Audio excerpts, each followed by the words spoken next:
गुरु साक्षात् परम ब्रह्म तस्मै श्री गुरवे नमः।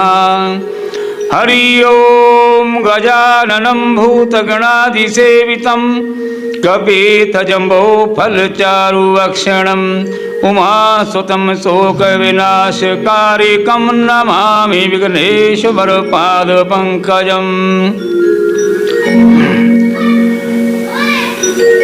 वर्णामर्थसंगाना रसाना छंदश्यामपि मंगलानाम जय करतारो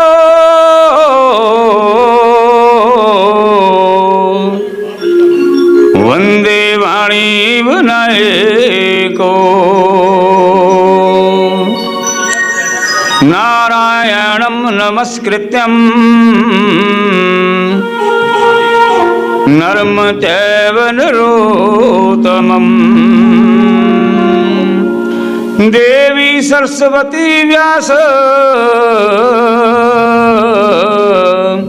ततो जयामुदीरयेत्।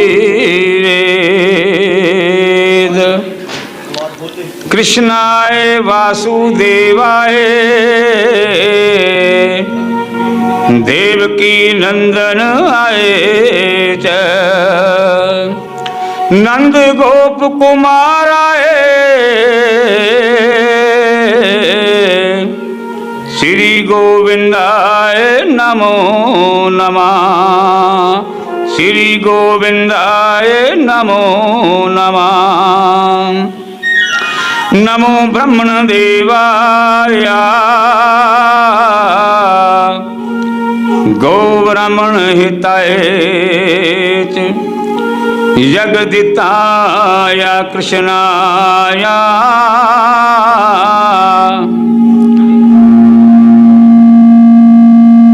श्री गोविंदाय नमो नमः। नमो पार्वती पते नमः। श्री महादेवाय नमः। सच्चिदानंद रूपाय विश्वोपत्यादिहेतवे तापत्रय विनाशाय श्री कृष्णाय वयं नमः। बोले श्री कृष्णचंद्र भगवान की जय। हरे राम राम राम हरे हरे हरे राम राम राम हरे हरे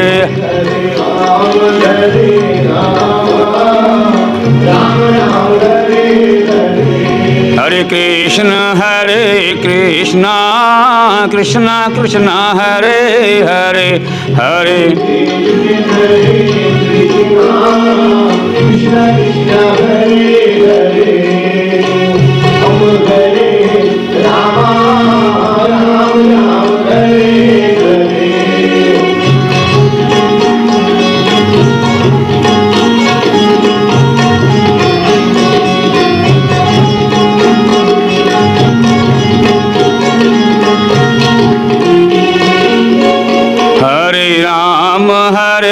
राम राम हरे हरे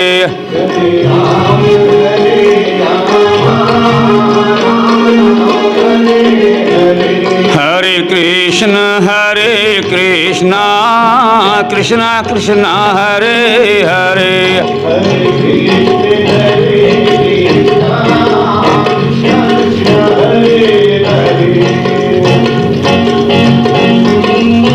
Hare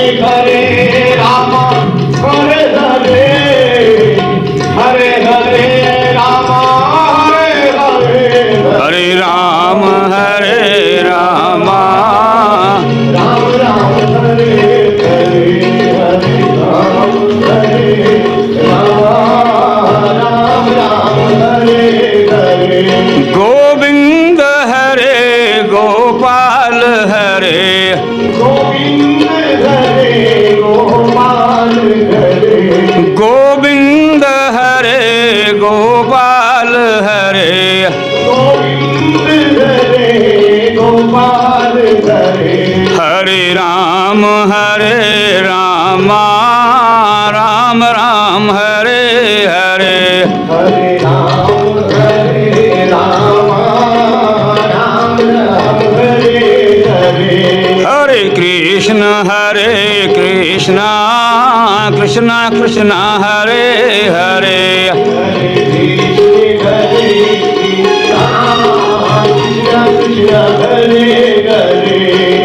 श्री कृष्ण गोविंद हरे मुरारी हे नाथ नारायण वासुदेवा श्री कृष्ण गोविंद हरे मुरारी हे नाथ नारायण वासुदेवा श्री कृष्ण गोविंद हरे मुरारी हे नाथ नारायण वासुदेवा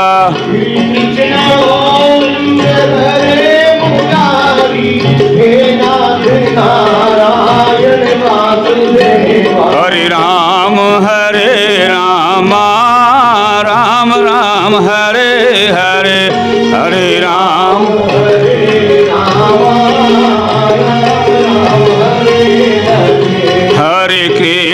हरे कृष्ण कृष्ण कृष्ण हरे हरे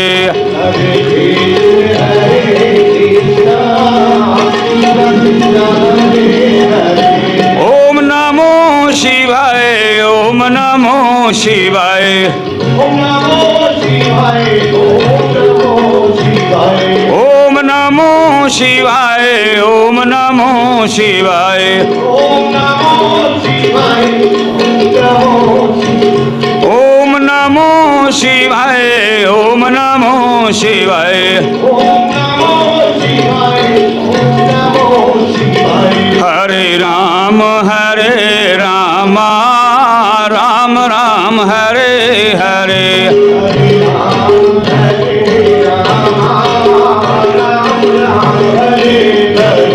हरे कृष्ण कृष्ण कृष्ण हरे हरे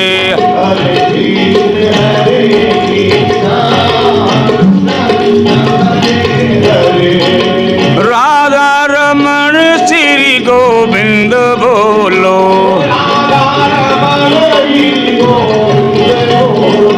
राधा रमण श्री गोविंद बोलो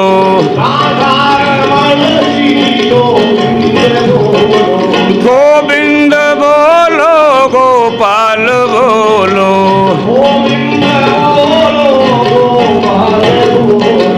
गोविंद बोलो गोपाल बोलो हरे राम राम राम हरे हरे हरे राम हरे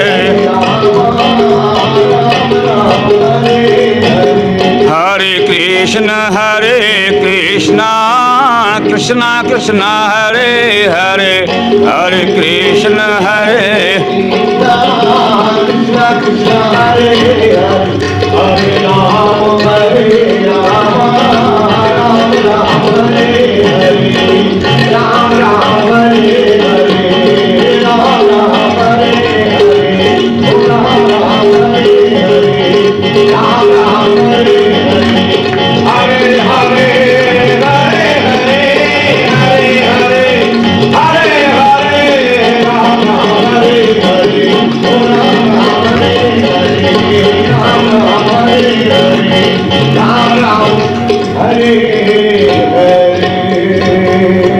बोले श्री कृष्णचंद्र भगवान की जय। परम सत्कार योग सारी आई हुई साध संगत जी, कल भी बेनती की सी कि सारिਆਂ ने भाई समय सिर आना, क्योंकि कथा का अगर अपने फल लेना सारिਆਂ ने तो कथा शुरू तो सुननी पऊगी। नहीं की हुंदा कई बार असीं कथा सुनने वास्ते चले जाते हैं, क्योंकि अद्धा समा लंघ चुक्या हुंदा, अद्धा समा बाकी पिया हुंदा। फिर उत्थे की कोई पुछदा है कि भाई कथा किहो जी सी? बहुत वधिया कथा हुई है जी, बड़ी वधिया कथा सी। ਫਿਰ ਕਈ ਬੰਦਿਆਂ ਨੂੰ ਗਿਆਨ ਵੀ ਹੁੰਦਾ ਕਿਉਂਕਿ ਸਾਧੂ ਸੰਤਾਂ ਦੀ ਸੰਗਤ ਵੀ ਕੀਤੀ ਹੁੰਦੀ ਆ। ਫਿਰ ਪੁੱਛਦੇ ਨੇ ਕਈ ਵਾਰੀ ਵੀ ਕੀ ਸੁਣਾਇਆ, ਕਿਸ ਚੀਜ਼ ਦੀ ਕਥਾ ਸੀ, ਵੀ ਬਸ ਇਸ ਤਰ੍ਹਾਂ ਨਹੀਂ ਪਤਾ, ਕਥਾ ਵਧੀਆ ਸੀ। ਜਦ ਆਪਾਂ ਨੂੰ ਇਹੀ ਨਹੀਂ ਪਤਾ ਵੀ ਕੀ ਸੁਣ ਕੇ ਆਏ ਹੈਂ ਜੀ, ਅਸੀਂ ਨੇ ਕੀ ਸੁਣਿਆ, ਤੇ ਫਿਰ ਕਥਾ ਕਿਸ ਤਰ੍ਹਾਂ ਵਧੀਆ ਹੋ ਸਕਦੀ ਆ। ਸੋ ਬੇਨਤੀ ਆ ਸਾਰਿਆਂ ਨੂੰ, ਆਪਣੇ ਨੇੜੇ ਤੇੜੇ ਦੇ ਪਰਿਵਾਰਾਂ ਨੂੰ ਨਾਲ ਲੈ ਕੇ ਆਉਣਾ, ਭਾਈ ਭੈਣਾਂ ਨੇ ਵੀ, ਵੀਰਾਂ ਨੇ ਵੀ, ਕਿਉਂਕਿ ਜਿਹੜਾ ਫਲ ਤੁਹਾਨੂੰ ਆਪਣੀ ਕਥਾ ਸੁਣਨ ਦਾ ਮਿਲੂਗਾ ਉਹ ਤਾਂ ਤੁਹਾਨੂੰ ਮਿਲਣਾ ਹੀ ਮਿਲਣਾ। ਬਾਕੀ ਜੋ ਅਸੀਂ ਸੰਗਤ ਨੂੰ ਨਾਲ ਲੈ ਕੇ ਆਵਾਂਗੇ, ਮਾਤਾ ਭੈਣਾਂ ਨੂੰ, ਵੀਰ ਬਜ਼ੁਰਗਾਂ ਨੂੰ, ਇਹ ਕਲਯੁੱਗ ਦਾ ਸਮਾਂ ਭਿਆਨਕ ਸਮਾਂ ਮੰਨਿਆ ਗਿਆ, ਬਹੁਤ ਖਤਰਨਾਕ ਸਮਾਂ ਕਿਹਾ ਗਿਆ, ਕਿਉਂਕਿ ਇਸ ਵਿੱਚ ਨਾ ਅਸੀਂ ਮੋਹ ਮਮਤਾ ਦੇ ਵਿੱਚ ਫਸੇ ਹੋਏ ਹਾਂ, ਕਾਰੋਬਾਰਾਂ 'ਚ ਫਸੇ ਹੋਏ ਹਾਂ ਹੈਂ ਜੀ, ਇੱਕ ਦੂਸਰੇ ਦੀ ਨੋਕ ਝੋਕ ਕਰਨ ਦੇ ਵਿੱਚ ਫਸੇ ਹੋਏ ਹਾਂ। ਪਰ ਇਹ ਸਤਸੰਗ ਦਾ ਜੋ ਸਮਾਂ ਹੈ ਪਰਮਾਤਮਾ ਨੂੰ ਮਿਲਣ ਦਾ, ਇਹ ਬਹੁਤ ਵੱਡੇ ਭਾਗਾਂ ਨਾਲ ਮਿਲਦਾ। ਭਾਗ ਬਣਦੇ ਆ ਇਨਸਾਨ ਦੇ ਸਤਸੰਗ ਦੇ ਅੰਦਰ ਆ ਕੇ, ਸਾਨੂੰ ਸਿੱਖਿਆ ਮਿਲਦੀ ਹੈ, ਸੰਤਾਂ ਦਾ ਸੰਗ ਕਰਦੇ ਹਾਂ, ਫਿਰ ਇਹ ਤਾਂ ਬਹੁਤ ਵੱਡਾ ਤੀਰਥ ਸਥਾਨ ਹੈ ਆਪਣਾ। ਇਹ ਬਹੁਤ ਜ਼ਿਆਦਾ ਪਿੰਡਾਂ ਦੇ ਵਿੱਚ ਮਸ਼ਹੂਰ ਹੈ ਪਿੰਡ ਇਹ ਤੁਹਾਡਾ, ਕਿਉਂਕਿ ਅਸੀਂ ਕਈ ਜਗ੍ਹਾ ਪਾਠ ਪੂਜਾ ਕਰਨ ਜਾਂਦੇ ਹਾਂ, ਸਪਤਾਹ ਕਰਨ ਜਾਂਦੇ ਹਾਂ, ਤਾਂ ਉੱਥੇ ਕੀ ਹੁੰਦਾ ਹੈ, ਜੇ ਕਈ ਵਾਰੀ ਤੁਹਾਡੇ ਨਗਰ ਦੀ ਗੱਲ ਚੱਲਦੀ ਹੈ ਤਾਂ ਲੋਕ ਆਪ ਖੁਦ ਗੱਲ ਕਰਦੇ ਨੇ ਵੀ ਬਾਕੀ ਉਹ ਨਗਰ ਸਾਰਾ ਸਨਾਤਨੀ ਨਗਰ ਹੈ। ਤੇ ਫਿਰ ਆਪਾਂ ਮਰਿਆਦਾ ਨੂੰ ਭੰਗ ਨਹੀਂ ਨਾ ਕਰਨਾ, ਕਿਉਂ ਕੱਲ੍ਹ ਨੂੰ ਆਪਾਂ ਨੂੰ ਕਹੇ ਵੀ ਇਸ ਤਾਂ ਵੈਸੀ ਤਾਰੀਫ ਕਰਦੇ ਸੀ। ਆਪਾਂ ਨੇ ਮਰਿਆਦਾ ਭੰਗ ਨਹੀਂ ਕਰਨੀ, ਮਰਿਆਦਾ ਬਣਾਈ ਰੱਖਣੀ ਹੈ ਕਿ ਸਾਡੇ ਨਗਰ ਦਾ ਨਾਮ ਹੈ ਜਿਹੜਾ ਉਹ ਬਣਿਆ ਰਹੇ। ਫਿਰ ਦੇਖੋ ਰਿਕਾਰਡਿੰਗ ਕਰਨ ਵਾਲੇ ਵੀਰਾਂ ਨੇ ਰਿਕਾਰਡਿੰਗ ਕੈਮਰਾ ਲਾ ਰੱਖਿਆ ਹੈ ਜੀ। ਸਾਨੂੰ ਚਾਹ ਹੋਣਾ ਚਾਹੀਦਾ ਸੀ ਸਗੋਂ ਕਿ ਸਾਡੀ ਜਿਹੜੀ ਮੂਵੀ ਹੈ ਇਹ ਪਤਾ ਨਹੀਂ ਕਿੱਥੇ ਕਿੱਥੇ ਤੱਕ ਜਾਊਗੀ। ਸੋ ਆਪਣੇ ਕਥਾ ਦੇ ਵਿੱਚ ਧਿਆਨ ਲਗਾਓ। ਜੋ ਕੱਲ੍ਹ ਆਪਾਂ ਕਥਾ ਕੀਤੀ, ਉਸ ਕਥਾ ਦੇ ਵਿੱਚ ਨਾਰਦ ਜੀ ਨੇ ਵੇਦ ਵਿਆਸ ਜੀ ਨੂੰ ਆਪਣੇ ਪਿਛਲੇ ਜਨਮ ਦੀ ਕਥਾ ਸੁਣਾਈ। ਉਹਨਾਂ ਦਾ ਜਿਹੜਾ ਮੋਹ ਸੀ ਭੰਗ ਕੀਤਾ, ਉਹਨਾਂ ਨੂੰ ਬਦਰਿਕਾ ਆਸ਼ਰਮ ਦਾ ਇਸ਼ਾਰਾ ਕੀਤਾ ਕਿ ਬਦਰਿਕਾ ਆਸ਼ਰਮ ਦੇ ਵਿੱਚ ਜਾ ਕੇ ਤੁਸੀਂ ਭਜਨ ਬੰਦਗੀ ਕਰੋ। ਜਦੋਂ ਉਸ ਪਰਮਾਤਮਾ ਨੂੰ ਪਾਲੋਗੇ ਤਾਂ ਹਰੀ ਚਰਿੱਤਰ ਦਾ ਵਰਣਨ ਕਰੋ, ਤਦ ਜਾ ਕੇ ਤੁਹਾਡੇ ਮਨ ਨੂੰ ਸ਼ਾਂਤੀ ਮਿਲ ਸਕਦੀ ਹੈ। ਕਿਉਂਕਿ ਵੇਦ ਵਿਆਸ ਜੀ ਨੇ ਬੜੇ ਗ੍ਰੰਥ ਲਿਖੇ ਸੀ, ਲੇਕਿਨ ਸ਼ਾਂਤੀ ਕਿਉਂ ਨਹੀਂ ਸੀ ਮਨ ਨੂੰ? ਸ਼ਾਂਤੀ ਮਨ ਨੂੰ ਸਿਰਫ ਆਊਗੀ ਪਰਮਾਤਮਾ ਦੇ ਨਾਮ ਨਾਲ। ਨਾਰਦ ਜੀ ਨੇ ਇਹੀ ਸੁਝਾਅ ਦਿੱਤਾ, ਇਹ ਕਿਹਾ ਕਿ ਤੁਸੀਂ ਪਰਮਾਤਮਾ ਦੇ ਨਾਮ ਦੀ ਬੰਦਗੀ ਕਰੋ। ਪਰਮਾਤਮਾ ਦੇ ਨਾਮ ਦੀ ਬੰਦਗੀ ਕਰਕੇ ਤਾਂ ਪਹਿਲਾਂ ਵੇਦ ਵਿਆਸ ਜੀ ਨੇ ਸਰਸਵਤੀ ਦੇ ਵਿੱਚ ਜਾ ਕੇ ਇਸ਼ਨਾਨ ਕੀਤਾ। ਇਸ਼ਨਾਨ ਕਰਨ ਤੋਂ ਬਾਅਦ ਉਹਨਾਂ ਨੇ ਆਪਣਾ ਧਿਆਨ ਪਰਮਾਤਮਾ ਵੱਲ ਲਗਾਇਆ। 4 ਸ਼ਲੋਕਾਂ ਤੋਂ ਇਹ ਭਾਗਵਤ ਬਣੀ, ਜੇ 18,000 ਸ਼ਲੋਕ ਬਣ ਗਏ, ਜੋ 7 ਦਿਨਾਂ ਦੇ ਵਿੱਚ ਵੀ ਕਿਸੇ ਕਥਾਵਾਚਕ ਦੀ ਹਸਤੀ ਨਹੀਂ ਕੋਈ ਪੂਰਾ ਕਰ ਸਕੇ। ਇਸ ਨੂੰ ਮਹੀਨੇ ਦੇ ਵਿੱਚ ਵੀ ਕੋਈ ਪੂਰਾ ਨਹੀਂ ਕਰ ਸਕਦਾ, ਕਿਉਂਕਿ ਪਰਮਾਤਮਾ ਦਾ ਗੁਣਗਾਨ ਨਾ ਲਿਖਿਆ ਜਾ ਸਕਦਾ, ਨਾ ਕੋਈ ਗਾਇਆ ਜਾ ਸਕਦਾ।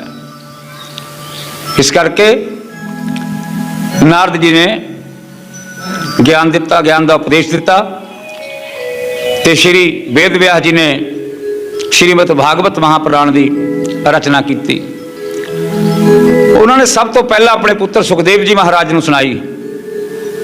ਜੇ ਸੁਖਦੇਵ ਮੁਨੀ ਜੀ ਉਹਨਾਂ ਨੂੰ ਸੁਣਾਈ, ਔਰ ਉਹਨਾਂ ਨੇ ਉਹੀ ਕਥਾ ਰਾਜਾ ਪ੍ਰੀਖਿਤ ਨੂੰ ਸੁਣਾਈ, ਜੋ ਸ੍ਰਿੰਗੀ ਰਿਸ਼ੀ ਦਾ ਸਰਾਪ ਲੱਗਿਆ ਹੋਇਆ ਸੀ। ਰਾਜਾ ਪ੍ਰੀਖਿਤ ਸੁਣਾਈ, ਤੇ ਉਹੀ ਕਥਾ ਸੂਤ ਜੀ ਮਹਾਰਾਜ ਸੌਨਕ ਆਦਿ ਰਿਸ਼ੀਆਂ ਨੂੰ ਸੁਣਾ ਰਹੇ ਨੇ। ਇਹ ਅੱਗੇ ਅੱਗੇ ਕਥਾ 3 ਜਗ੍ਹਾ ਚੱਲੂਗੀ। ਮੈਤਰੇਆ ਜੀ ਬਿਦਰ ਜੀ ਨੂੰ ਸੁਣਾਣਗੇ, ਸੁਖਦੇਵ ਜੀ ਮਹਾਰਾਜ ਰਾਜੇ ਪ੍ਰੀਖਿਤ ਜੀ ਨੂੰ ਸੁਣਾ ਰਹੇ ਨੇ, ਸੂਤ ਜੀ ਮਹਾਰਾਜ ਰਿਸ਼ੀਆਂ ਨੂੰ ਸੁਣਾ ਰਹੇ ਨੇ। ਪਰ ਕਥਾ ਆਈ ਕਿੱਥੋਂ? ਵੇਦ ਵਿਆਸ ਜੀ ਨੇ ਜਦੋਂ ਰਚਨਾ ਕੀਤੀ ਤਾਂ ਉਹਨਾਂ ਦੇ ਮਨ ਦੇ ਅੰਦਰ ਵਿਚਾਰ ਆਇਆ ਕਿ ਮੇਰੀ 70 ਸਾਲ ਦੀ ਉਮਰ ਹੋ ਚੁੱਕੀ ਹੈ। 70 ਸਾਲ ਦੀ ਮੇਰੀ ਉਮਰ ਹੋ ਗਈ, ਲੇਕਿਨ ਮੇਰੇ ਬਾਲਕ ਤਾਂ ਹੈ ਨਹੀਂ ਕੋਈ। ਮੈਂ ਬਜ਼ੁਰਗ ਹੋ ਗਿਆ, ਮੈਂ ਇਸ ਦਾ ਸੰਸਾਰ ਦੇ ਅੰਦਰ ਮੈਂ ਇਸ ਨੂੰ ਬਿਆਨ ਨਹੀਂ ਕਰ ਸਕਦਾ। ਕਿਉਂਕਿ ਬਜ਼ੁਰਗ ਆਦਮੀ ਜਦੋਂ ਹੋ ਜਾਂਦਾ ਨਾ ਜੀ, ਕੰਮਕਾਰ ਤੋਂ ਢਿੱਲਾ ਪੈ ਜਾਂਦਾ, ਕੰਮਕਾਰ ਨਹੀਂ ਹੁੰਦਾ ਉਸ ਇਨਸਾਨ ਤੋਂ। ਤੇ ਮੈਂ ਕਿੱਥੇ ਇਸ ਨੂੰ ਸੰਸਾਰ ਦੇ ਵਿੱਚ ਪਸਾਰੂੰਗਾ? ਕੀ ਕਾਮਨਾ ਹੋਈ ਕਿ ਮੈਨੂੰ ਇੱਕ ਪੁੱਤਰ ਦੀ ਪ੍ਰਾਪਤੀ ਹੋ ਜੇ। जो सुखदेव जी महाराज आए सी। फिर सुखदेव जी महाराज नूं ये कथा सुनाई।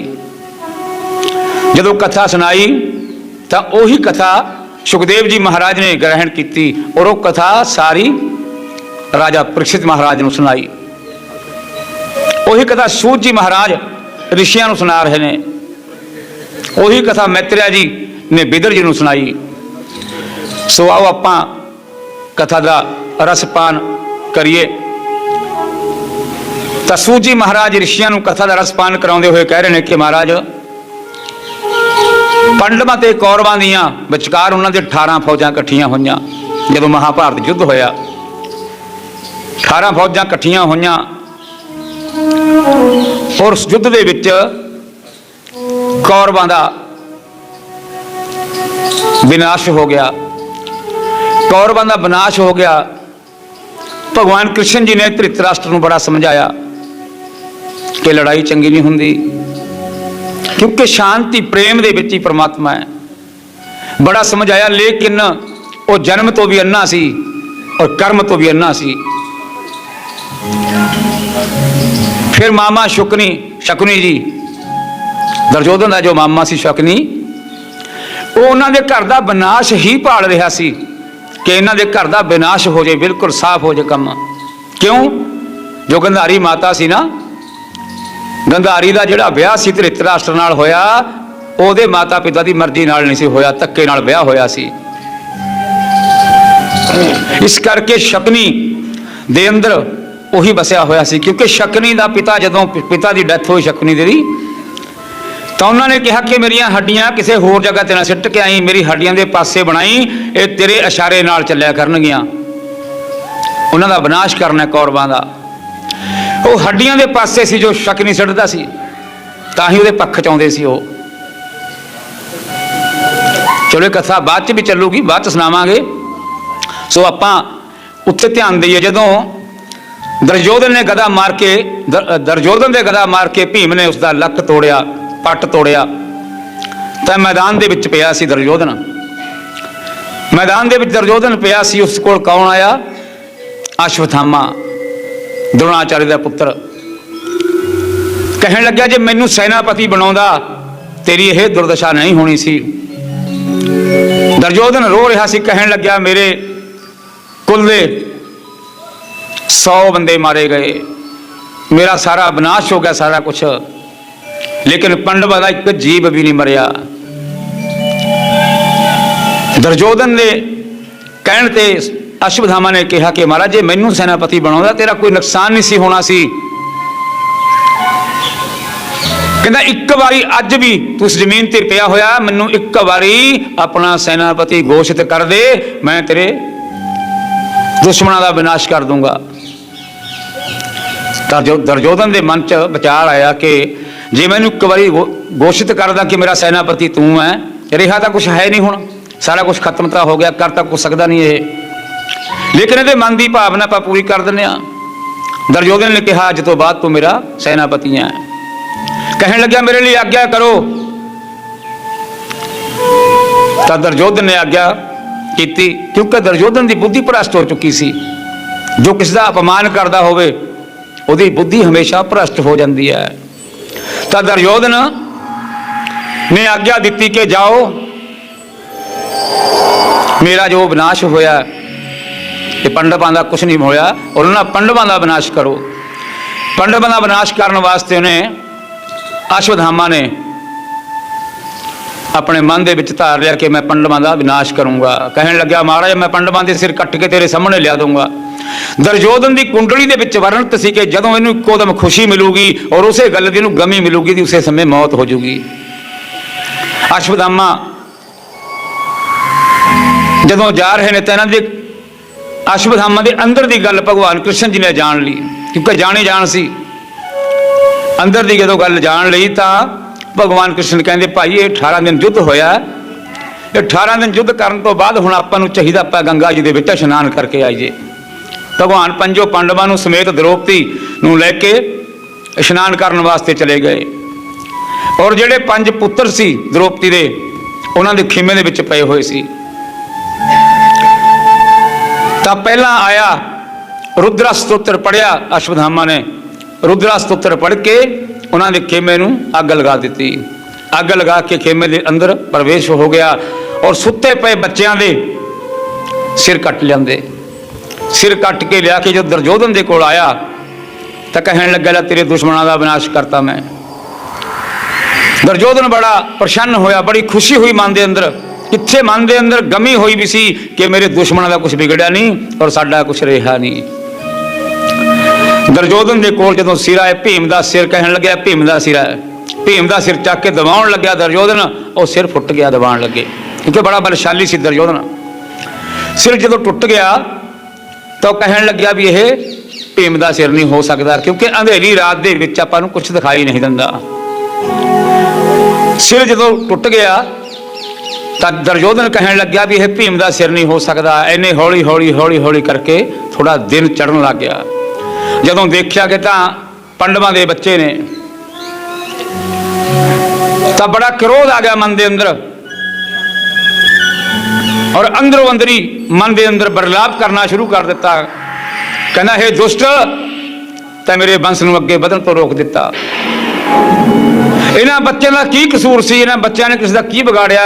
अगर ये बच्चे जिउंदे रहिंदे तो साडा वंश अगे चलदा। देखो एक गल चंगी कही उसने कि इन्हां दा वंश अगे चलदा, पर तां साडा वंश अगे वधण तो रोक दिता। इको दम गमी आई अंदर, और पहला खुशी हुई और उसी समय गमी आई। दुर्योधन की मौत हो गई। उधर पितामह तीरां दी नोकां ते पिया। 52 दिन तक संस्कार नहीं होया सी पितामह दा। 52 दिन तक तीरां दे उपर ही पै रहे सी, क्योंकि उन्होंने इच्छा मृत्यु का वरदान सी। तो जदों भगवान कृष्ण जी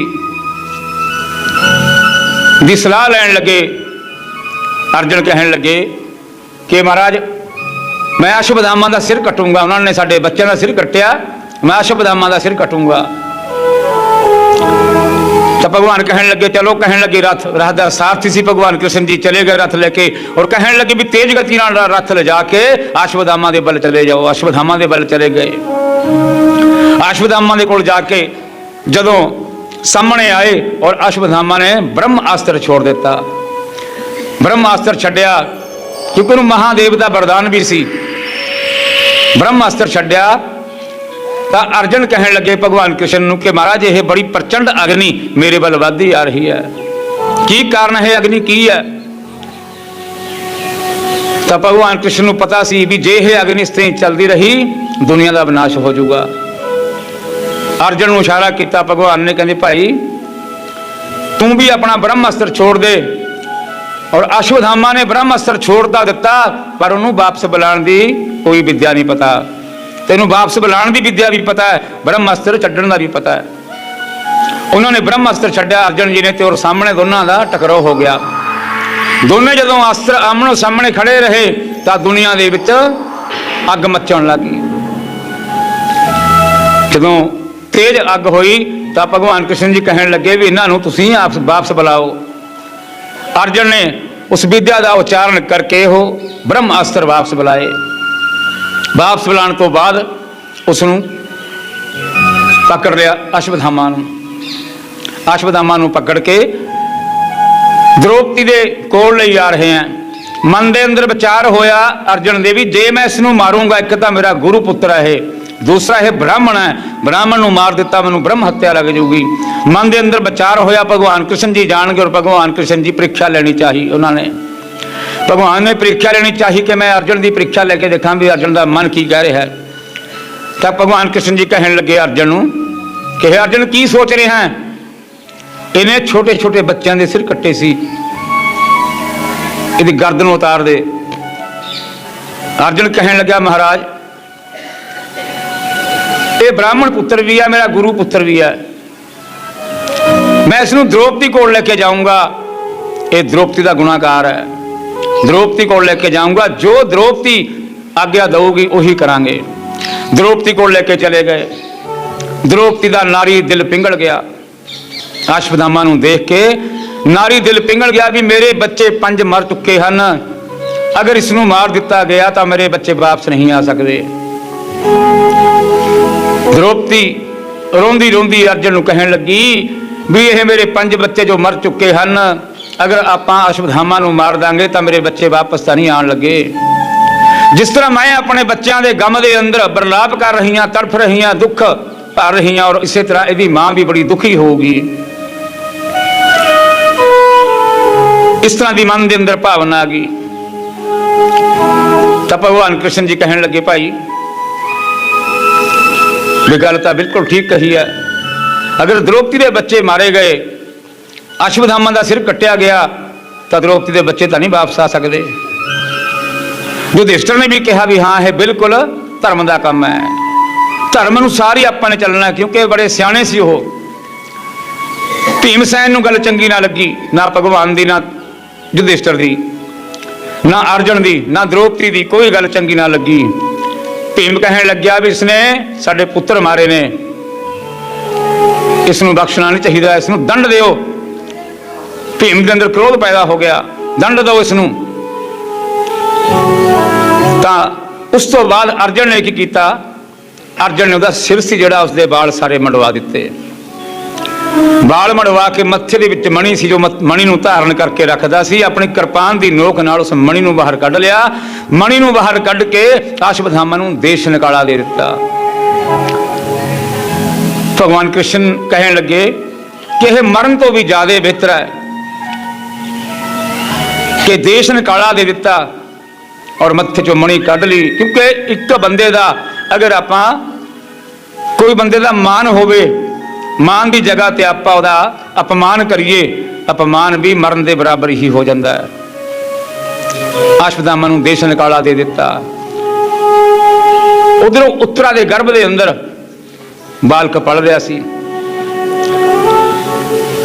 तो अश्वत्थामा ने सोचा, क्योंकि कई इंसान ऐसे होंगे ने मन अपनी बेइज्जती करवा के भी, अपनी बेइज्जती करवा के भी कई बंदे नहीं सुधरते होंगे। उन्होंने जिन्ना मर्जी समझा लो, जिन्ना मर्जी डरा लो, लेकिन सुधरते नहीं। वो मन के अंदर फिर ही अग्नि भड़कती रही कि मेरा अपमान किया, मैं बदला लूंगा। तो उन्हें उत्तरा के गर्भ के उपर अपना ब्रह्मास्त्र छड़ दिता जी कि मैं इनकी कुल का विनाश करूंगा। ब्रह्मास्त्र छड्या तो ब्रह्मास्त्र ने आके उत्तरा के गर्भ से वार किया। उत्तरा दौड़ी दौड़ी कुंती के कोल आई कि मैनू बड़ी तकलीफ हो रही है। और जदों भी कोई दुख हुंदा सी, कुंती माता भगवान कृष्ण जी के कोल ही जाती सी। जदों भी कोई दुख हुंदा सी, कुंती माता ने भगवान कृष्ण को कहा, भगवान कृष्ण जी जान गए। और भगवान कृष्ण ने सूक्ष्म रूप बना के, अपना छोटा जा रूप बना के सुदर्शन चक्कर समेत उत्तरा के गर्भ के अंदर प्रवेश हो गए। भगवान देखो, जन्म लिया देवकी तो, लेकिन देवकी के गर्भ के अंदर भी प्रवेश नहीं सी होए। उत्तरा के गर्भ की रक्षा करने वास्ते उत्तरा के गर्भ के अंदर प्रवेश हो गए। जदों अंदर गर्भ के प्रवेश होए और उस ब्रह्म अस्त्र दा विनाश किया, ब्रह्मास्त्र का विनाश किया सुदर्शन चक्कर द्वारा। तब भगवान जदों अंदर सी ना, अंदर राजा परीक्षित जो कुख के अंदर पढ़ रहे सी, उन्होंने दर्शन किया सी भगवान का।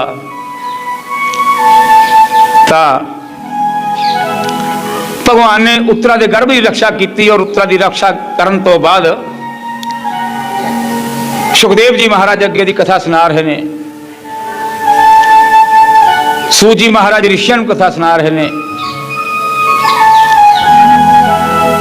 भगवान कृष्ण जी कहने लगे युधिष्ठिर के भाई हुण तू राजकाज कर, यज्ञ कर। युधिष्ठिर का मन नहीं सी लग रहा कि मैं राजकाज नहीं करना, मैं तो अपनी कुल का ही विनाश कर दिता सारी का, मेरा कोई बचया नहीं। हाँ जी, गुरु द्रोणाचार्य मारे गए, भीष्म पितामह जी मारे गए, तो मेरा कुछ बचे ही नहीं, मेरा मन ही नहीं राजकाज च है। भगवान कृष्ण जी ने बड़ा समझाया, बड़ा ज्ञान का उपदेश दिता, लेकिन एक भी कहानी पल्ले नहीं पई। तो ऋषियां ब्राह्मणों ने कहा भगवान कृष्ण के महाराज तुसीं सारा कुछ जानते हो, तुसीं इहनूं समझाउण की कोशिश करो। कहने लगे भी मैं बड़ा समझ आ लिया, लेकिन हुण इसनूं भीष्म पितामह के कोल लेके जाऊंगा, वही ज्ञान देणगे इहनूं। भीष्म पितामह तीनों के ਦੀ ਸੇਜ ਦੇ ਉੱਪਰ ਪਏ ਹੋਏ ਸੀ। ਪੰਜੇ ਪੰਡਵ ਦ੍ਰੋਪਦੀ ਔਰ ਰਿਸ਼ੀ ਬ੍ਰਾਹਮਣ परशुराम जी बड़े ऋषि गए इकट्ठे होके, तो द्रौपदी और पंजे पांडव भीष्म पितामह के खब्बे पासे बैठ गए और सज्जे पासे ऋषि ब्राह्मण बैठ गए और पैरों के विच भगवान कृष्ण जी खड़े हो गए, क्योंकि भगवान नूं पता सी कि मेरे दर्शनों की जरूरत है। इसनूं भगवान नूं ये पता सी कि मेरे दर्शनों की जरूरत है। युधिष्ठिर नूं ज्ञान दिता भीष्म पितामह जी ने कि भाई ये राज तो तेनों करना पऊगा। मैं अधर्म का साथ दिता, मैं धर्म का साथ दिता, तुमने धर्म का काम किया, ये तो विनाश एक दिन होना ही सी। पर प्रभु की इच्छा तो बिना कदे भी किसी वृक्ष का पत्ता नहीं हिल सकता। ये प्रभु की इच्छा ही सी कि यह काम होवे, महाभारत होवे। तो भीष्म पितामह जी ने ज्ञान दिता युधिष्ठिर जी नूं, ज्ञान की प्राप्ति की और उस तो बाद पैरों के विच श्री कृष्ण जी खड़े होए। मन ही मन के अंदर पूजा की भगवान की। भीष्म पितामह ने पूजा की। राजा परीक्षित कहने लगे कि महाराज भीष्म पितामह के पैरों च क्यों खड़े होए, भी साइड ते क्यों नहीं गए। कहने लगे भाई वो तीरां दे सेज ते पए हुए सी, उन्होंने करथड़ लेनी कठिन सी, करथड़ नहीं सी लै सकते, इस करके वो तीरां दी नोक दे तीरां दे उपर सेज दे उपर पैण करके वो पैरों के विच खड़े सी। पैरों के विच खड़ के भगवान की मन ही मन पूजन किया और भगवान का पूजन करने तो बाद भगवान नूं प्रणाम किए और प्रणाम करने तो बाद उन्होंने अपने प्राण त्याग दिते। और उस तो बाद आके युधिष्ठिर जी अपने राजकाज दे विच आ गए और जदों राजकाज दे विच आए उत्थे बड़े ऋषि ब्राह्मण इकट्ठे होए। ऋषि ब्राह्मण इकट्ठे होए कि कुछ समय तो बाद परीक्षित महाराज का जन्म होया। जदों परीक्षित महाराज का जन्म होया तो उस वेले परीक्षित जी ने अखां खोल के चारे पासे देखा, अखां खोल के चारे पासे देखा तो उत्थे बड़े बड़े ऋषि बैठे सी, ब्राह्मण बैठे सी। वो सारे सोचने लगे भी क्यों देख रहे हैं इस तरह। तब ब्राह्मणों ने उस ज्योतिषियों ने उसी समय अपने ज्ञान दे वाले योग नाल देखा कि यह वो चीज देख रहा है कि जो उत्तरा दे गर्भ दे अंदर एक बालक मैनू दूसरा मिलिया सी, वो बालक कित्थे है। जो भगवान के दर्शन हुए सी गर्भ के अंदर, वो देख रहा कि दूसरा बालक मेरे नाल दा कित्थे है। तो ज्योतिषियों ने नाम रखा उन्होंने परीक्षित। क्यों रखा कि उन्हें बाहर जन्म लेंदे सार ही परीक्षा लेनी चाहिए। परीक्षित ने आले दुआले चारे पासे झाकिया, परीक्षा ले रहा सी भी वो कित्थे है। तो इस कारण ही उन्होंने नाम परीक्षित रखा गया। जदों राजा परीक्षित थोड़े जे कुछ बड़े होए तो ज्योतिषी बुलाए, ब्राह्मण बुलाए, पूछा कि इहदा कुंडली बना के सारे मैनू ग्रह नक्षत्र स्पष्ट करके इहदा जीवन के बारे कुछ दसो। तब ब्राह्मणों ने कहा कि बड़ा ही बलशाली राजा होगा और संसार दे विच इसदा नाम प्रसिद्ध हो जाऊगा, लेकिन अंत समय इनू तक्षक नाग डसूगा। तक्षक नाग डसन दे नाल इसदी मौत हो जाऊगी। युधिष्ठिर दा मन बड़ा गंभीर होया। फिर दूसरी गल ब्राह्मणों ने होर कही कि जिस समय इसकी मौत होगी उस टाइम इसका मन गोबिंद दे नाल लग्या वा होगा। फिर मन नूं बड़ी खुशी हुई युधिष्ठिर दे। ब्राह्मणों नूं बड़ा दान दिता, दान दे के विदा किया। कुछ समा होर बीत्या। जदों समा होर बीत्या तो उस तो बाद जवान हो गए राजा परीक्षित। जदों जवान हो गए तो युधिष्ठिर के मन में आया कि आप इसनूं राज तिलक करके क्यों ना भगवान का सिमरन भजन करिए, अपनी जिंदगी नूं सफल करिए। तो उन्होंने ब्राह्मण बुला के ब्राह्मणों नूं बुलाया और राज तिलक करवाया। राज तिलक कराने तो बाद युधिष्ठिर जी पंजे भाई द्रौपदी समेत और धृतराष्ट्र जी, माता गंधारी, ये सारे जंगल वाल परमात्मा की बंदगी करने वास्ते चले गए।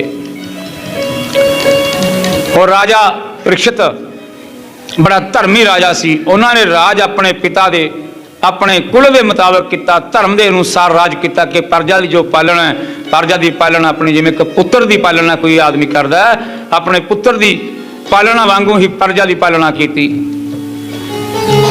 राजा परीक्षित एक दिन दिग्विजय वास्ते चले गए बाहर नूं, सारे राजिਆਂ ਨੂੰ जित लिया। तो एक दिन की होया, काले रंग के कपड़े पाए हुए कौशकी नदी के किनारे दे नेड़े एक गऊ ते एक बैल खड़ा सी। जो बैल सी, 3 टंगा सी उस बैल, एक टंग सी उस बैल दे, एक टंग सी उस बैल दे, और उस एक टंग दे भार ही वो बैल खड़ा सी। तां काले कपड़ियां दे विच राज दा भेस धारण करके कल जुगाया तो गऊ अते बैल नूं मार रहा सी, धर्म दा विनाश कर रहा सी। गऊ खड़ के रो रही सी और जो बैल सी वो बड़ी औखा तुर रहा सी, कड़ीस कड़ीस के तुर रहा सी। तो राजा परीक्षित ने ललकारिया उसनूं, कहंदा ओ दुष्ट राजा, तू कौन है? संसार दे विच कोई ऐसा राजा नहीं जो मैं ना जित्या होवे। तैं आके धर्म का काम किया, मेरे राज के अंदर किसी को दुख नहीं दिता जाता। तैं आके गऊ ते बैल नूं दुख दिता और मैं तेरा सिर कलम कर दूंगा। राजा परीक्षित ने ललकारिया, गऊ माता नूं पुछया तू कौन है? गऊ माता कहन लगी, सिर हिलाता, बोली नहीं। और बैल नूं पुछया, बैल भी नहीं बोलिया। राजा बड़ा विद्वान सी, बड़ा ज्ञानी सी। राजे ने अंदाजा लाया कि बैल के रूप के विच यह धर्म है और गऊ के रूप के विच यह धरती माता है। तो राजा परीक्षित ने जो ललकारिया कि मैं तेरा विनाश कर दूंगा, सिर कलम कर दूंगा तेरा, तो उसी समय जो कलयुग सी पैरों के विच डिग पिया। क्योंकि शरण आए नूं अगर आपां मारदे हैं ना तो बहुत बड़ा पाप लगता है। शरण आए नूं मारना नहीं चाहिए। जो पैरों 'च डिग पिया तो राजा बड़ा ज्ञानी सी। राजे ने कहा मेरे पैरों 'च डिग पिया है, तो कहन लग्या मैनूं क्षमा करो महाराज, पर मैं भी रहना चाहना, मैनूं कोई स्थान दिओ रहने वास्ते।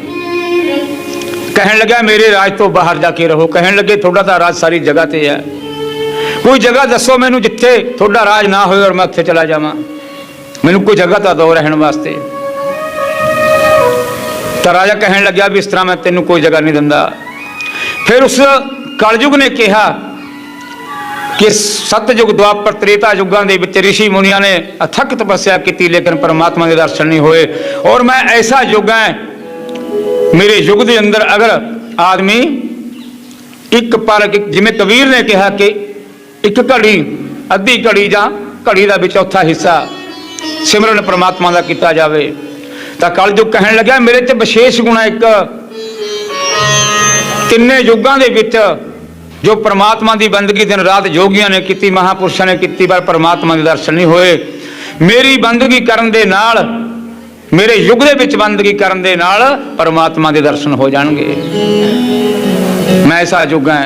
एक विशेष गुण करके राजे ने कलयुग नूं जिंदा छड़ दिता और 4 स्थान दिते। पहला राजे ने 4 स्थान, किहड़ा?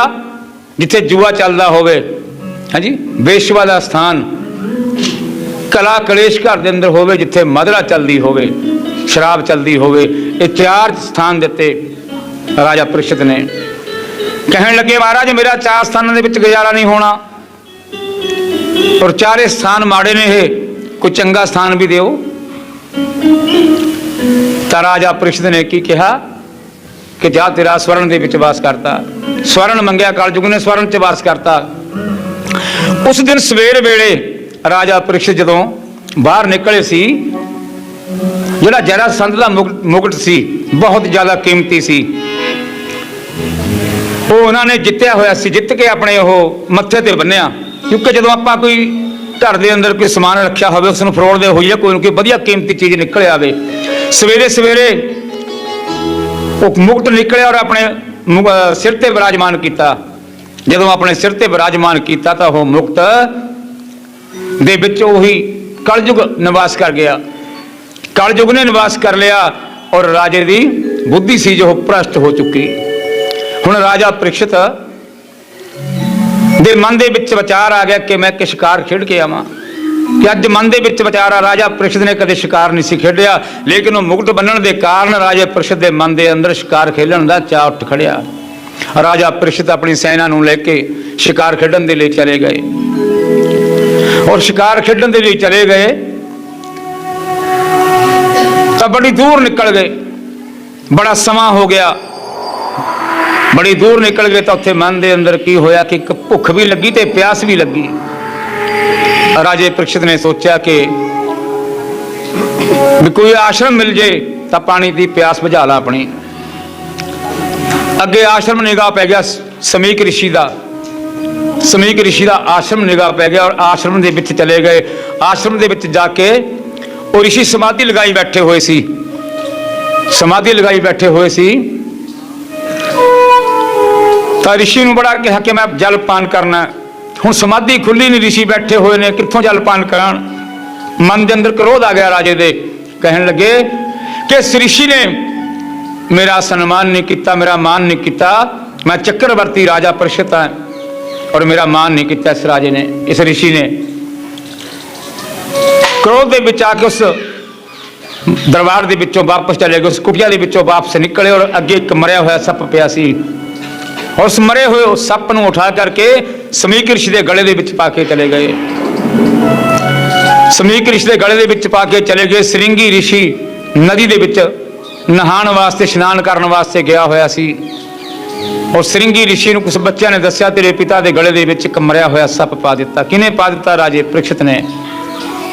उसी समय नदी का जल लेके अपने हाथ पर आमंत्रित किया कि अज तो सतवें नूं जिसने मेरे पिता के गले के विच मरिया हुआ सप पाया, अज तो सतवें नूं तक्षक नाग उसनूं दसेगा। ये वचन कर दिता, हूँ श्राप दे दिता।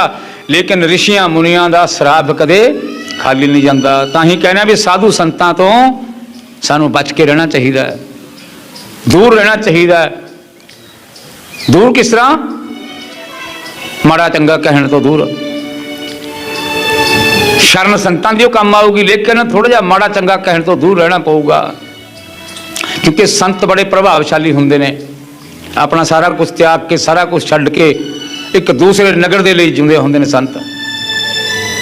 जंगल विच मंगल कर दिंदे, जिथे वासा हो जे संतां दा, पट दिंदे ने जड़ां उस वंश दियां, जे कोई करे तमाशा संतां दा।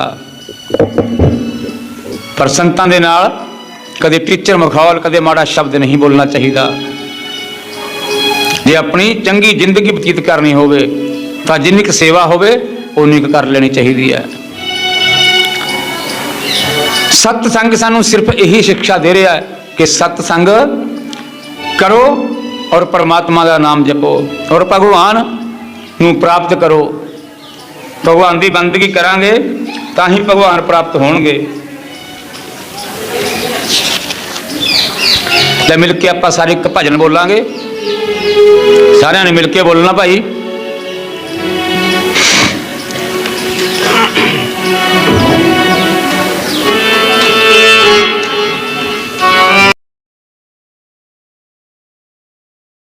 सांवरे से मिलने का, सांवरे से मिलने का सत्संग ही बहाना है।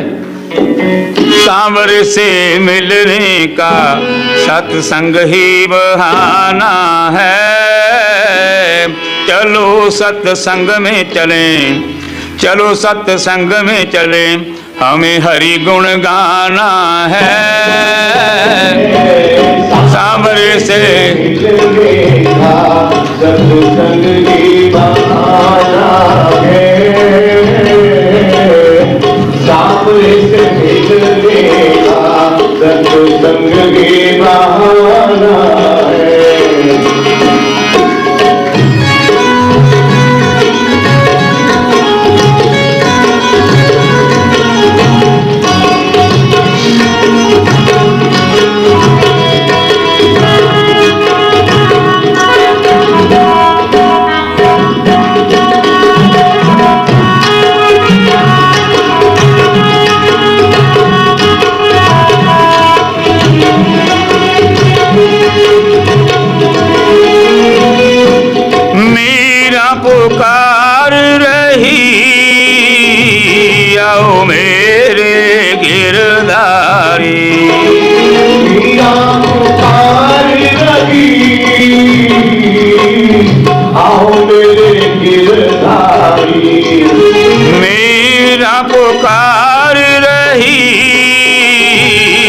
आओ मेरे गिरधारी।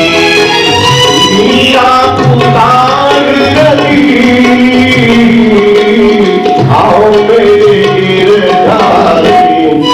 विष भरे प्याले को, विष भरे प्याले को अमृत है बनाना है। सावरे से मिलने का सत्संग की बहाना है। सावरे से मिलने का सत्संग की बहाना है।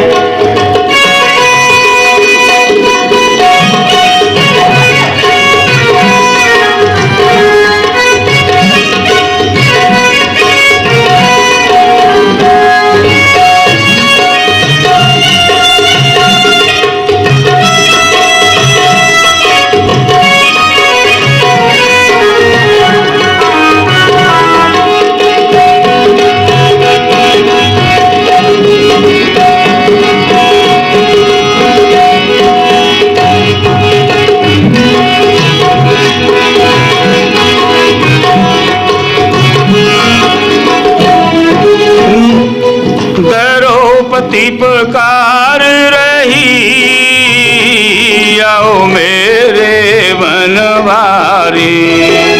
द्रौपदी पुकार रही, आओ मेरे गिरधारी। द्रौपदी पुकार रही, आओ मेरे बनवारी।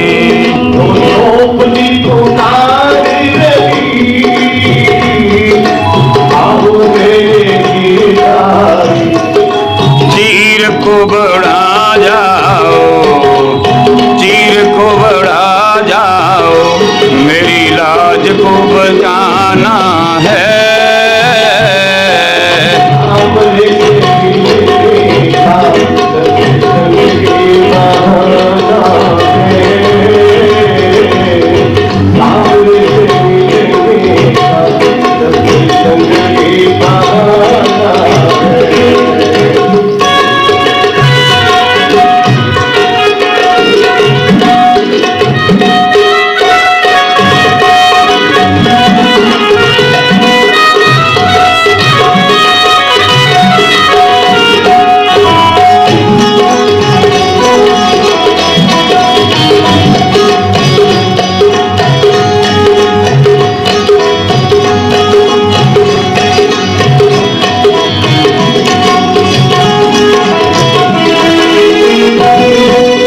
सबरी पुकार रही, आओ मेरे रघुराई। वो सबरी पुकार रही, आओ मेरे गिरधारी। सबरी पुकार रही, आओ मेरे रघुराई। सावरी पुकार रही, आओ मेरे रघुराई। खट्टे मीठे बेरों का, खट्टे मीठे बेरों का तुम्हें भोग लगाना है। सावरे से मिलने का सत्संग की बहाना है। सावरे से मिलने का सत्संग की बहाना है।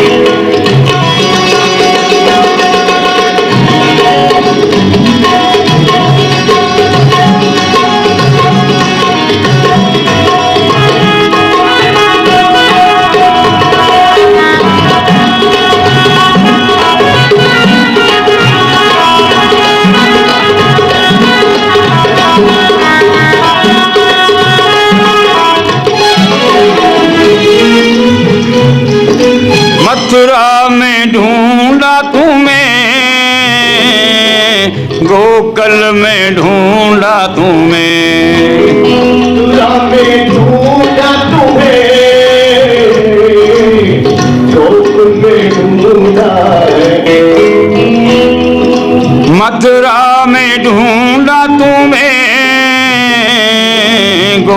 गोकुल में ढूंढा तुम्हें, मथुरा में ढूंढा तुम्हें, गोकुल में ढूंढा, वृंदावन की गलियों में, वृंदावन की गलियों में मेरी शाम का ठिकाना है। सामने से मिलने का सत्संग के बहाना है, सामने से मिलने का सत्संग के बहाना है।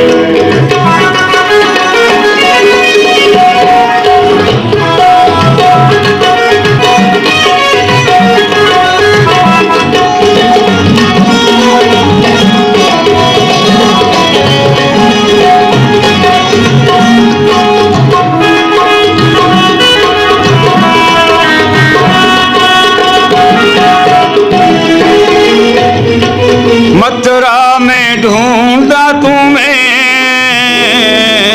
गोकुल में ढूंढा तुम्हें, ओ मथुरा में ढूंढा तुम्हें, गोकुल में ढूंढा है, मथुरा में ढूंढा तुम्हें, गोकुल में ढूंढा तुम्हें, मथुरा में ढूंढा तुम्हें, गोकुल में ढूंढा तुम्हें, वृंदावन की गलियों में, वृंदावन की गलियों में मेरे शाम का ठिकाना है। सामने से मिलने का सत्संग की बहाना है, सामने से मिलने का सत्संग की बहाना है। गोविंद बोलो हरि गोपाल बोलो, गोविंद बोलो हरि गोपाल बोलो, गोविंद बोलो हरि गोपाल बोलो, गोविंद बोलो हरि गोपाल बोलो,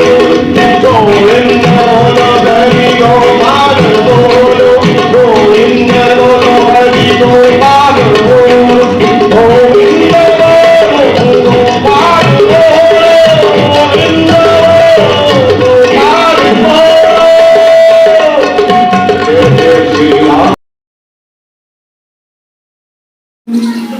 हुक्म होया सी कहने भी कलसां बारे भी दस्यो भी कलस क्यों चुकाया जाता है, कलस यात्रा क्यों निकलती हैगी सुनने की इच्छा सारिਆਂ ਦੀ है जी। कलस यात्रा का मतलब की है ये समझाण लगे हैं। सब तो पहली गल तो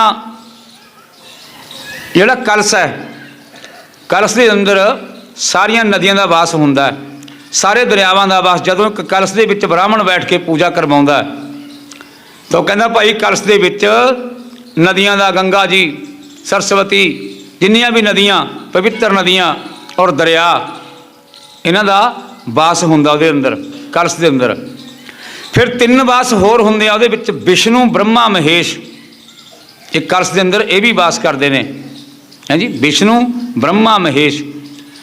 जदों आपां एक भगवान मान लो अपने आपां नूं सामने साक्षात एक भगवान मिल जाए या कोई संत मिल जाए, है जी, संत मिल जाए तो आपां उहदे की करते हैं, पैरां 'च डिग जाते हैं।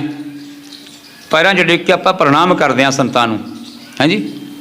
क्यों करते हैं कि उन्होंने रब्बी रूप समझ के। जिहड़ा कलश है, जिस समय असीं कलश लैके जाने हैं, कलश की यात्रा नगर पर नूं करवाउने हैं। क्यों करवाउने हैं कि यह भगवान इहदे विच विराजमान है, ਇਹਦੇ अंदर भगवान विराजमान है। इस भगवान नूं असीं अपने सिर ते चुक के असीं नगर की शोभा वधाउणी आ, नगर की परिक्रमा कराउणी आ।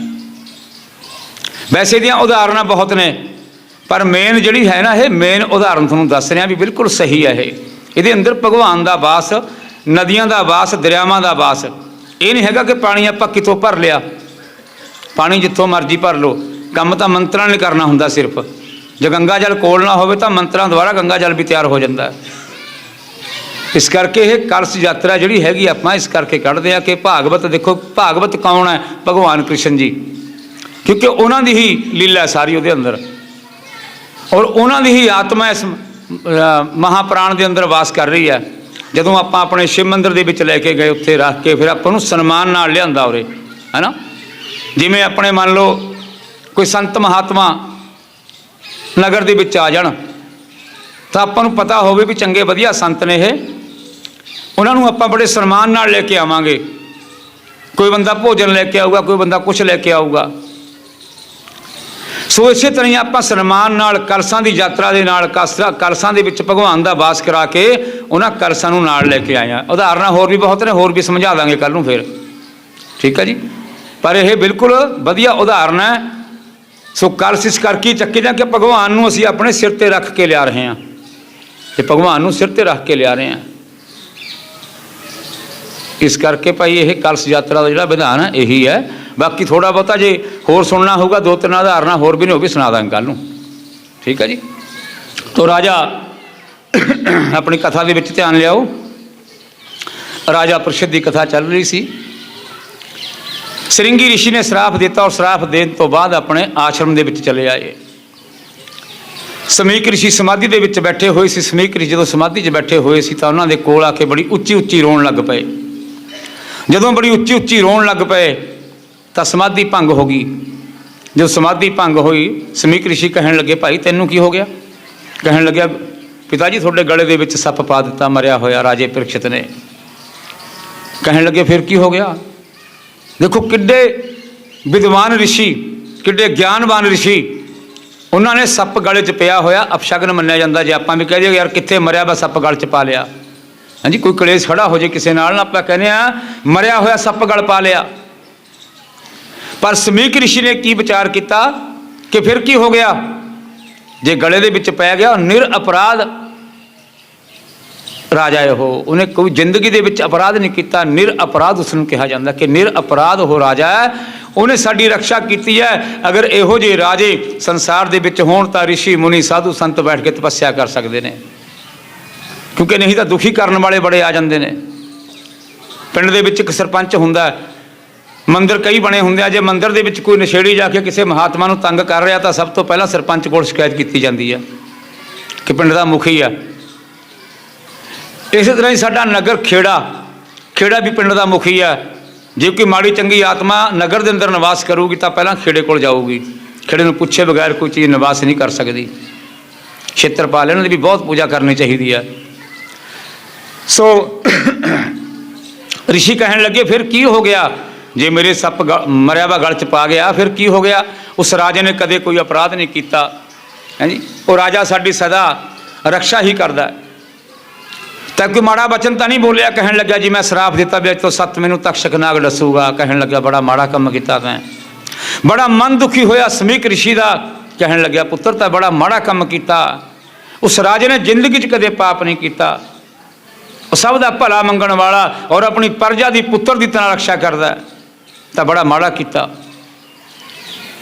उसी समय अपने कुरमुख नाम के एक चेले नूं बुलाया। कुरमुख नाम से उस चेले का, उसनों बुलाया कि जाओ राजे परीक्षित दे कोल जाके राजे नूं संदेश दे दो कि तैनूं अज तो 7 मैनू तक्षक नाग डसूगा और तू अपना इंतजाम कर लै। हुण आपां एक हिसाब लाओ, अगर आपां नूं 1 हफ्ता पहला पता लग जाए कि मैनू मौत आनी है तो आपां की करांगे, की करना चाहिए? तो राजा परीक्षित दे कोले कुरमुख नाम का चेला समीक ऋषि का आ गया और आके प्रणाम किया। ऋषि नूं बिठाया, सत्कार किया, मान किया ऋषि का। कहन लगे महाराज किस तरह आना होया? कहन लगे महाराज मैनू मेरे गुरु समीक ऋषि ने भेजा कि अज तो 7 मैनू थोनू तक्षक नाग डसूगा। श्रृंगी ऋषि ने श्राप दे दिता और राजा अपने मन के अंदर पछतावा कर रहा सी। जदों आके घर दे विच मुकुट लाया, अपने राजमहल दे विच आके अपना मुकुट उतारिया, उसी समय जो बुद्धि सी वो वापस आ गई। कहन लगे भी तां राजा अज बड़ा माड़ा काम किया। एक परमात्मा की बंदगी करने वाले ऋषि के गले दे विच मरिया होया सप पा के आ गया, तो बड़ा अपराध किया। और मन ही मन विचार कर रहे सी कि मैनू जल्दी तो जल्दी इस अपराध का दंड मिलना चाहिए है। जे सातों कोई गलती हो जाए ਅਸੀਂ ਲੁਕੋ ਲੈਂਦੇ ਹਾਂ। ਪਰ ਰਾਜਾ ਮਨ ਦੇ ਅੰਦਰ ਵਿਚਾਰ ਕਰ ਰਿਹਾ ਕਿ ਮੇਰੇ ਤੋਂ ਇਹ ਗਲਤੀ ਹੋਈ ਹੈ, ਪਰ ਮੈਨੂੰ ਇਸ ਗਲਤੀ ਦਾ ਜ਼ਰੂਰ ਦੰਡ ਮਿਲਣਾ ਚਾਹੀਦਾ ਹੈ।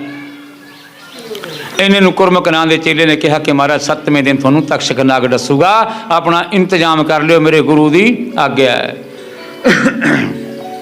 ਹੁਣ ਰਾਜਾ ਪ੍ਰੀਖਿਤ ਆਪਣੇ ਪੁੱਤਰ ਜਨਮੇਜੈ ਨੂੰ ਬੁਲਾ ਕੇ ਉਹਨਾਂ ਦਾ ਰਾਜ ਤਿਲਕ ਕਰਵਾਇਆ, ਬ੍ਰਾਹਮਣ ਨੂੰ ਬੁਲਾ ਕੇ ਰਾਜ ਤਿਲਕ करवा के अपने राज के वस्त्र उतार के और गंगा नदी के किनारे पर चला गया।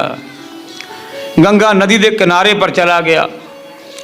गंगा नदी के किनारे जो गया तो बड़े बड़े ब्राह्मणों विद्वान ऋषियों मुनिया साधुओं पता चलिया कि राजा परीक्षित अज तो 7वें नूं मौत नूं प्राप्त हो जाऊगा।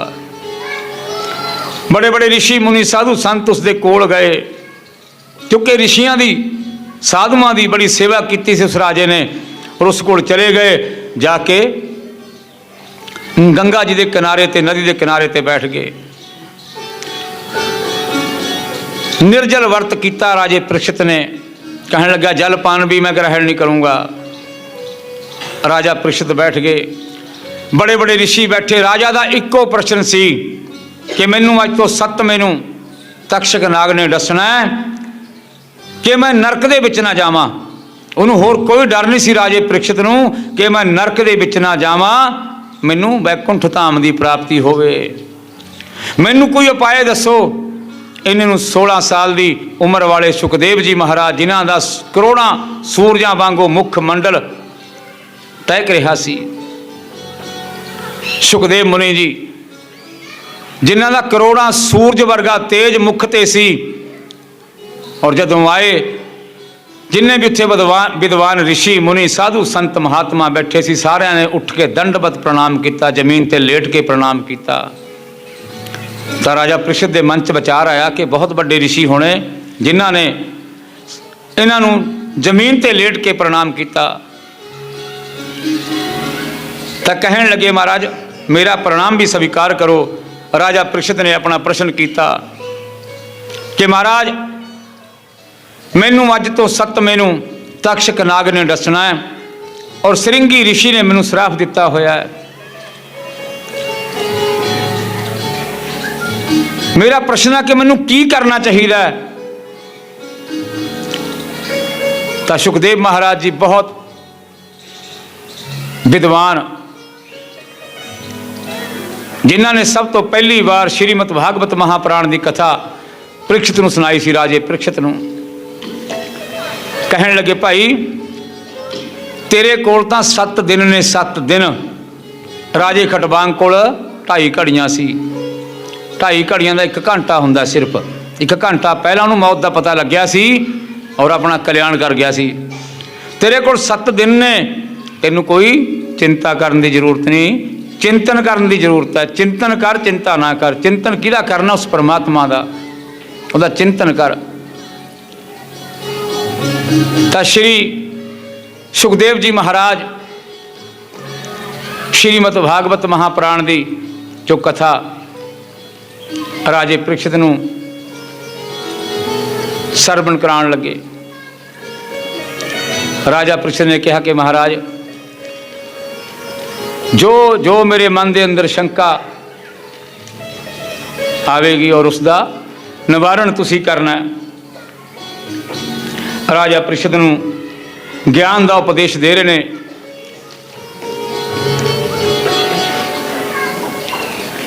तो राजा परीक्षित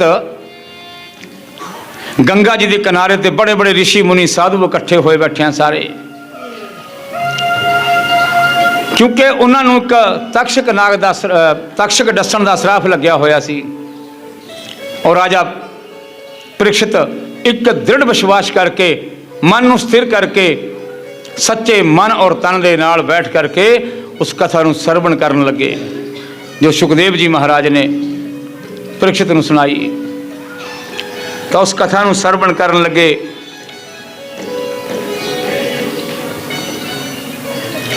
सुखदेव जी महाराज कहने लगे भाई तेरे को 7 दिन ने। राजे खटवांग को 2.5 घड़ियां सी और 2.5 घड़ियां दे विच उन्हें अपना कल्याण कर लिया सी। परमात्मा नूं प्यारे हो गए सी, उस गोबिंद नूं प्यारे हो गए सी। तेरे कोल तां बहुत समा पिया। तो 6 दिन लगातार भागवत सुनाई। 6 दिन जदों लगातार भागवत की कथा सुनाई राजे परीक्षित नूं 7वां दिन आ गया। 7वें दिन भगवान ने पूर्ण ज्ञान दिता उस राजे परीक्षित नूं। पूर्ण ज्ञान, अंतिम उपदेश जिन्हों कहने आप, अंतिम उपदेश दिता। यह कथा बाद चलूगी जाके 12वें स्कंद दे विच कथा होगी। यह सारी लास्ट दिनां दे विच, यानी कि 6वें 7वें दिन चलूगी। यह तो राजे परीक्षित ने एक प्रश्न किया कि महाराज मैनूं ये दसो सब तो पहला भी ये जिहड़ी सृष्टि है, ये जिहड़ी सृष्टि है ये किवें बनी है, किहने साजी है ये? क्योंकि जिन्नी कथा राजे परीक्षित ने सुखदेव जी कोलों सुनी और हर एक कथा दे विच अपना प्रश्न करते सी राजा परीक्षित। क्योंकि प्रश्न करना चाहिए। जदों आपां किसी तो कोई कथा सुन रहे हैं तो सानू कोई प्रश्न भी करना चाहिए भी ये काम किस तरह होया। जे असीं नहीं प्रश्न करांगे तो सानू कुछ भी उहदे नाल पता नहीं लगूगा भी साने कथा की सुनी है तो की इहदा मतलब है। तो राजा परीक्षित ने कहा कि महाराज सृष्टि, इस सृष्टि का विस्तार किवें होया? तो सुखदेव जी महाराज कहन लगे भी सब तो पहला जिहड़ी ये संसार है उरे जाली जल सी, पानियों पानी नजर आउंदा सी सारे पासे, कोई धरती नहीं सी। कहते धरती नहीं सी, फिर धरती किवें आई? फिर उन्होंने कहा भी कि 2 द्वारपाल सी, जय ते विजय। जय ते विजय द्वारपाल सी 2 भगवान दे। सनक सनंदन सनातन और संत कुमार जी दे श्राप के कारण इस धरती ते आए सी। सब तो पहला उन्होंने 2 पुरुषों के नाम नाल जाने गए, हिरणाक्ष ते हिरणाकश्यप। इन्हां दी कथा भी बाद च आऊगी। ते इन्हां ने वो धरती जिहड़ी सी, धरती रसातल दे विच लैके गए हुए सी। कथा इन्हां दी बाद च चलूगी हले। तो सृष्टि का निर्माण किवें किया? ब्रह्मा जी ने पहला तत्तां की प्राप्ति की। फिर ब्रह्मा जी ने सब तो पहला जदों संसार साजण लगे तो जो भी जीव पैदा किए एक कमल के फुल ते बिठा के रखते सी। कमल का फुल का बड़ा विस्तार सी, उस कमल के फुल ते बिठा के रखते सी। तो जो कमल के फुल ते भी कोई स्थान ना बचिया तो अखीर में उन्होंने कहा परमात्मा नूं कि महाराज धरती का इंतजाम करो। मैं जिन्ना भी सृष्टि का निर्माण किया, जिन्नी मेरे को जगह सी, मैं उन्नी जगह दे विच इन्हां जीवां नूं बिठाया, पर इस तो ज़्यादा मैं कुछ नहीं कर सकता। हुण भगवान जानी जान सी, क्यों भगवान ने ब्रह्मा जी नूं बनाया, विष्णु नूं बनाया, महेश जी नूं बनाया। सो ब्रह्मा जी ने इस सृष्टि का रची। भगवान ने ब्रह्मा जी नूं सिर्फ एक अहुदा दिता सी। जिवें आपां एक मंदिर दे विच पुजारी हां, लेकिन जो करना धरना तां मंदिर के देवतियां ने करना हुंदा है। आपां ने सेवा करनी हुंदी है, मंदिर के अंदर सेवा कर रहे हैं आपां। सो सेवादार ने सेवा करनी है। सो जिहड़ा मंदिर का देवता है, किरपा साडे ते उसने करनी हुंदी है। सो सृष्टि रची। सृष्टि रचन तो बाद तां संत कुमार और चारों भरा सनक सनंदन सनातन चारों भरा है वैकुंठ धाम दर्शन करने वास्ते चले गए। फिरदे तुरदे दर्शन करने वास्ते भगवान दे गए। उत्थे 2 जय ते विजय खड़े हुए सी। जय ते विजय 2 द्वारपाल भगवान दे। और द्वारपालों नूं कहा कि महाराज साने भगवान दे दर्शन करने आ। वो कहन लगे भाई भगवान दे दर्शन इस तरह नहीं हुंदे। तुसीं नंग धड़ंगे छोटे छोटे बच्चे 5-5 साल दे, तुसीं की दर्शन करोगे भगवान दे? कहन लगे महाराज जिस तरह मर्जी करो, साने दर्शन करने आ।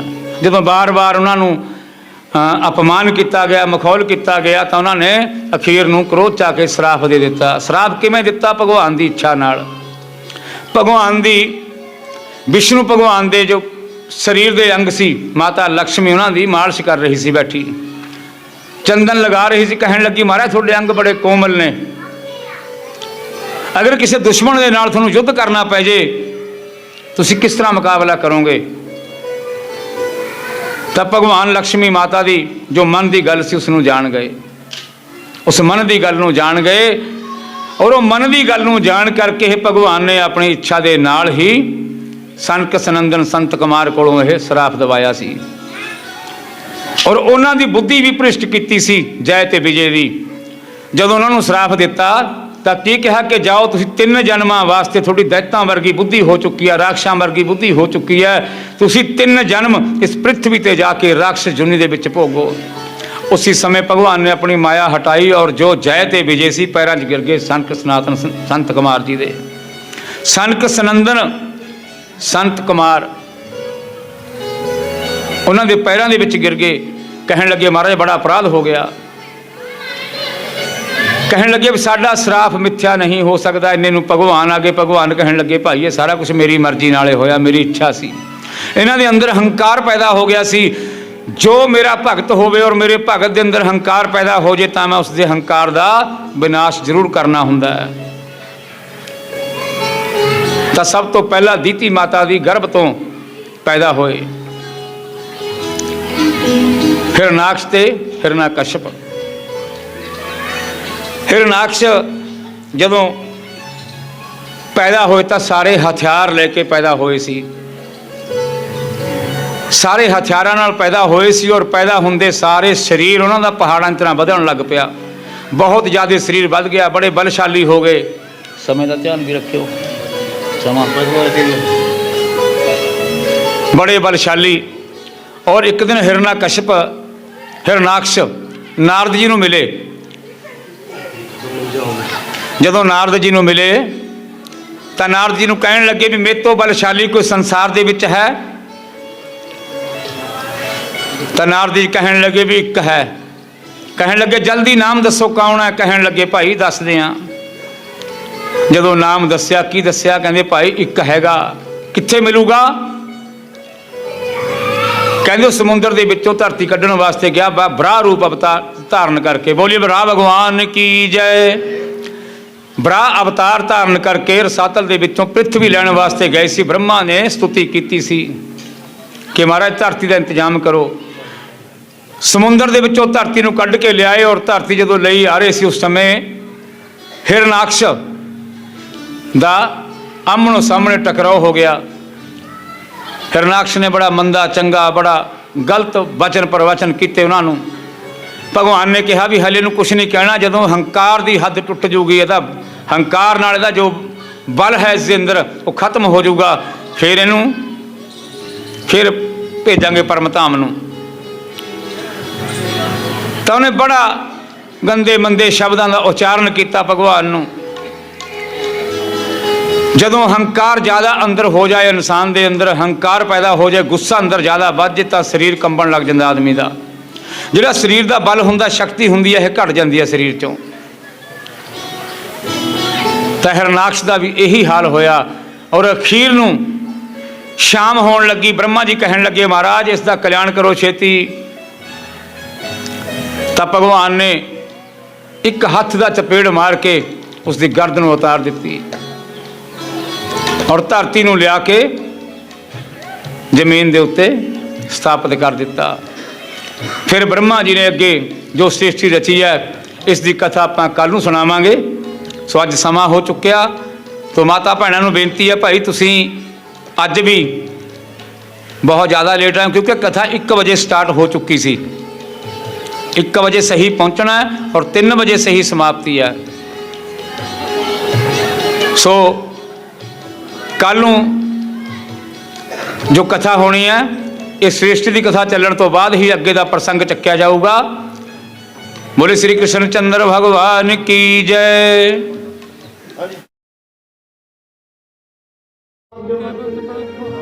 भगवान की है।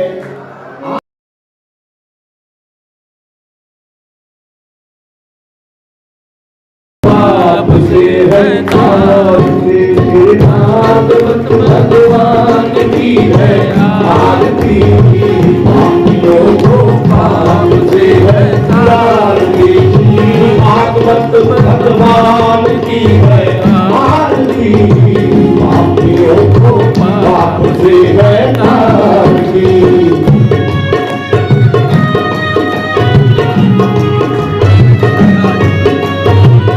आरती करो फिर बढ़िया करा देंगे। मैं तो पूरा ठीक आ रहा है, बिल्कुल ठीक आ रहा है, एक बार ठीक आ रहा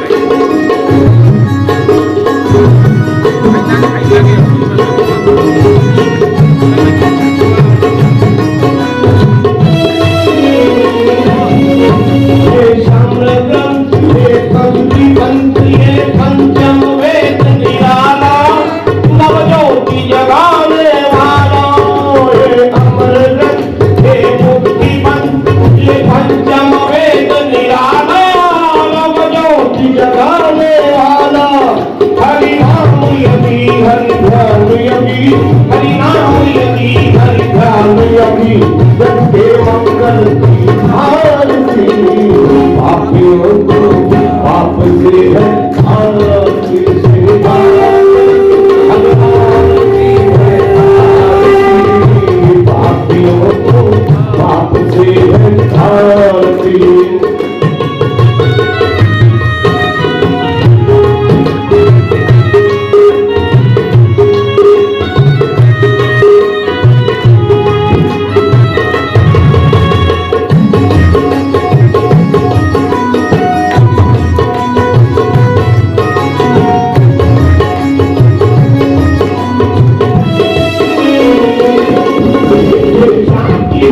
पावन परीत हाथों को मिटाने वाला, हरिदर्श कराने वाला।